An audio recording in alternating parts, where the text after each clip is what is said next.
oras na malaman ko na may ginagawa siya sa mga anak natin, ako, kahit teacher pa siya, mananagot talaga siya sa akin! Mare, huminahon ka, relax ka lang. Alam mo, ang mabuti nating gawin, humanap tayo ng ebidensya na talaga sinasaktan niya yung mga estudyante.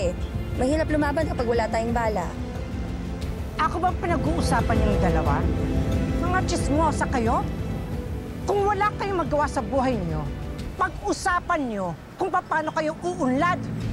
Hindi yung buhay na may buhay ang pinakikialaman niyo. Mga mal-edukado. Kaya hindi umaasenso ang Pilipinas eh. Dahil sa mga taong katulad niyo. Grabe naman po, ang sakit niyo naman po magsalita. Nagtatrabaho po kami ng matino dito. Trabaho? Hindi ako bingi. Narinig ko. Pinagchichismisan niyo ako at sinisiraan pa. Eh, totoo naman kasi. Totoo naman po. Sinasaktan mo yung mga bata. Anong ginawa mo kay Tommy? Anong ginawa kay Tommy? Bakit? May preba ka? Wala. Pero oras po na malaman ko na may ginagawa kayo sa anak ko. Irereklamo ko po kayo. Tumigil ka, ha? Wala kayong ebidensya. Tumahimik kayo! Ma'am, grabe naman po kayo, pati paninda ko sisirain nyo. Bayaran nyo po yan. Irereklamo ka talaga namin! Irereklamo? Sige, paratingin natin to sa korte. Ako, may pambayad ako ng abogado. Eh kayo, at tandaan nyo to, ha?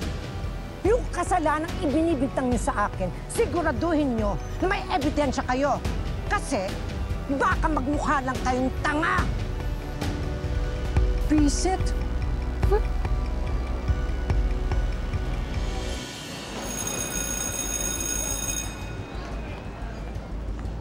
Bibigyan ko kayo ng 10 minuto para basahin ng isang kwento tungkol sa kabutihan sa Chapter 3. Basahin niyong mabuti.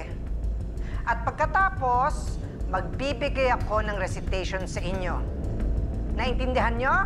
Opo. Sige na! Basa na! Sure to say that?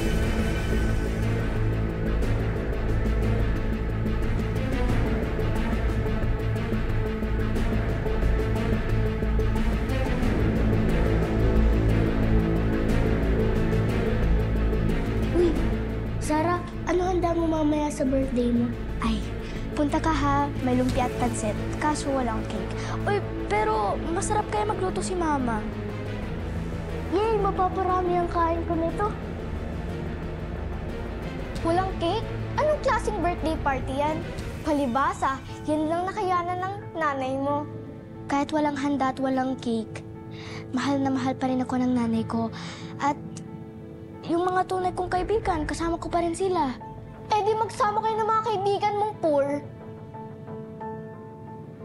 Alam mo, Pia, invited ka pa rin. Kahit lagi mo ako inaaway. Bahala ka nga dyan! Never akong pupunta. Quiet! Sino maingay dito, ha? Kayong dalawa ulit? Ha? Teacher, Ikaw, Sarah. Ikaw ang pasimuno dito, no? Teacher, ano po kasi... Ano?